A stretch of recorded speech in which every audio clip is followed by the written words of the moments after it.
On the 82,000 peso tax cap on the 13th month pay and other benefits, Secretary Coloma said it is better to wait for the legislative process to be completed. He assured that the palace will have a thorough study on the proposed legislation.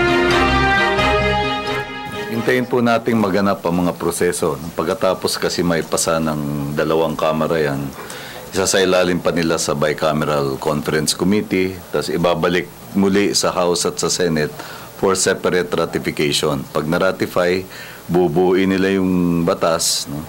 At isusumite sa tanggapan ng Pangulo at merong takdang panahon, kung di ako nagkakamali, another 30 days within which to review the law. At the end of which, the President either signs it or allows it to lapse into law. Yun ang sinasaad ng batas.